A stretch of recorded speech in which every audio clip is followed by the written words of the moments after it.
मेरे साथ इस वक्त दिल्ली प्रदेश कांग्रेस कमेटी माइनॉरिटी डिपार्टमेंट के चेयरमैन अली मेहंदी साहब मौजूद है। अली मेहंदी साहब, जिस तरह से लोकसभा चुनाव करीब है तो ख़ास तौर से माइनॉरिटीज़ को आप किस तरह से देख रहे हैं इस चुनाव में?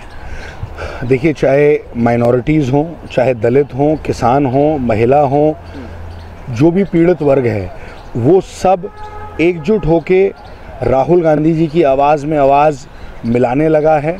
जिस तरीके से भी आपने देखा कि राहुल गांधी जी ने चौकीदार चोर है कहना शुरू किया है, ये एक नेशनल स्लोगन टाइप बन गया है कि चौकीदार चोर है।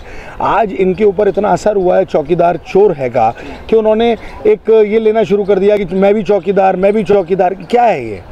आप ये कहिए कि मैंने ये डेवलपमेंट किया, मैंने वो डेवलपमेंट किया, मैंने इस गरीब का पेट भरा, मैंने किसानों का कर्ज माफ़ किया, मैंने महिलाओं की सुरक्षा करी, मैंने देश के को आगे बढ़ाने की बात करी। ये बात नहीं करेंगे नरेंद्र मोदी जी। अब एक नया फलसफा चलाना शुरू कर दिया, मैं चौकीदार। मतलब कहीं ना कहीं सोशल मीडिया पे कहीं ना कहीं चौकीदार चोर है नरेंद्र मोदी जी को दिल पे लग रहा है। उन्हें पता चल रहा है कि हाँ, उन्होंने चोरी करी है, उन्होंने नीरव मोदी को, उन्होंने मेहुल चोकसी को, उन्होंने और अपने जितने दोस्त हैं उन सबको पैसे कमवा के देश से बाहर भिजवा दिया। अनिल अंबानी जी को उन्होंने राफेल में 40,000 करोड़ का फ़ायदा करा दिया। वो जानते हैं इस चीज़ को, इसलिए उनको राहुल गांधी जी का ये सच कहना कि चौकीदार चोर है ये कहीं ना कहीं चुभ रहा है। और यही चीज़ हिंदुस्तान की जनता को समझ में आने लगी है कि एक्चुअल में चौकीदार चोर है और ये चौकीदार चौकीदारी करने के लायक नहीं है।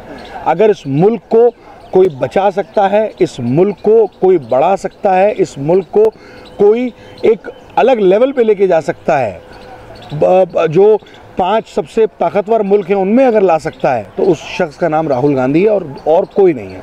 अच्छा, आप लोग इस बार किन वादों के साथ, किन बड़े वादों के साथ चुनावी मैदान में उतर रहे हैं? जैसे अभी आपने कल देखा है, राहुल गांधी जी ने मिनिमम आय की बात करी है, 72,000 रुपये की उन्होंने बात करी है। ये बहुत बड़ा स्टेप है अपने आप में। और आप एक चीज़ आपके टीवी के माध्यम से मैं कहना चाहता हूँ, राहुल गांधी जी वो शख्स हैं जो कहेंगे वो इमीडिएट करेंगे नहीं, इमीडिएट करेंगे।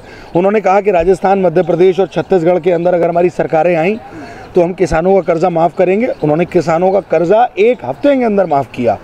चीफ मिनिस्टर ने सिर्फ अपनी शपथ ग्रहण किया और उन्होंने फाइलों पे साइन किया। तो राहुल गांधी जी उस लेवल के नेता हैं, सच्चे इंसान हैं। जो हमारा वादा रहेगा, हमने किसानों से वादा किया है, हमने महिलाओं से वादा किया है, हमने दलित से वादा किया है, माइनॉरिटी से वादा किया है और युवाओं से वादा किया है। जो वादा किया है, युवाओं की नौकरी की बात करी है, महिलाओं की सुरक्षा की बात करी है, किसान के कर्ज की बात करी है और जो पीड़ित वर्ग हैं इस देश में उनकी सुरक्षा की बात करी है। उस एक चीज़ पर जो हमने बात कही है उस पर कांग्रेस की सरकार खरी उतरेगी और जो कहा है उससे ज़्यादा करके दिखाएंगे। अच्छा, मुस्लिम लीडरशिप का सवाल अगर हम करें तो मुस्लिम लीडरशिप को आप किस तरह से देखते हैं? देखिए, मुस्लिम लीडरशिप की जहाँ तक बात है, आप देखते हैं कांग्रेस ने हमेशा मुस्लिम लीडरशिप पे ध्यान दिया है। चाहे हेल्थ मिनिस्टर बनाने की बात हो, चाहे फॉरेन मिनिस्टर बनाने की बात हो, चाहे कांग्रेस प्रेसिडेंट के पॉलिटिकल एडवाइज़र हों, अधिकतर आप पोस्ट पे देखेंगे तो मुस्लिम ही थे। अब ठीक है, कुछ कमियां, कुछ गलतियां होती हैं, उसको हमने एक्सेप्ट किया, जनता ने हमें सज़ा दी। लेकिन आज हिंदुस्तान की जनता तैयार है। ना वो हिंदू देख रही है, ना मुसलमान देख रही है, ना सिख, ना ईसाई, कुछ नहीं। सिर्फ एक चीज़ देख रहे हैं, एक चीज़ हिंदुस्तान की जनता देख रही है कि ऐसे आदमी को इस मुल्क की गद्दी से, इस मुल्क की सत्ता से हटाना है जो झूठ बोलता है, जो भाई को भाई से लड़ाने की बात करता है, तो अपने फ़ायदे में कुछ भी कर सकते हैं। रात को हम लोग रात को सोने वाले हैं उससे पहले टीवी में आता है कि नोटबंदी हो गई। तो इस तरीके की बहुत सारी चीज़ें हैं जो सीधा इंसान के दिल पे लगती है। छोटा वर्ग का जो आदमी है, जो गरीब आदमी है, जो मिडिल क्लास है, उसको नुकसान पहुँचाने के लिए ये सरकार नंबर 1 है। और जो अमीर लोग हैं, जो इनके दोस्त हैं, उनको जितना फ़ायदा पहुँचाया जाए उसमें ये पीछे नहीं है। तो इस वक्त इस देश की जनता हिंदू, मुस्लिम, सिख, ईसाई सबसे ऊपर उठकर सिर्फ एक हिंदुस्तान, एक भारत और एक मुल्क की बात करेगी। कांग्रेस एक मुल्क की बात कर रही है, सब वर्गों को साथ लेके आने की बात कर रही है। यहाँ पर ध्रुवीकरण की राजनीति नहीं हो रही है। अच्छा, आप कह रहे हैं कि कांग्रेस मुसलमानों के हक़ में रही है शुरू से, लेकिन पूरे दिल्ली में अगर हम देखें तो इस वक्त जो हमें होर्डिंग्स नज़र आ रहे हैं और पोस्टर लग रहे हैं तो वो लिखा है उन पे सब पे कि अरविंद केजरीवाल मुसलमानों के मसीहा। अब देखिए, ये किसने लिखा है? एक पार्टी के कार्यकर्ताओं ने लिख दिया।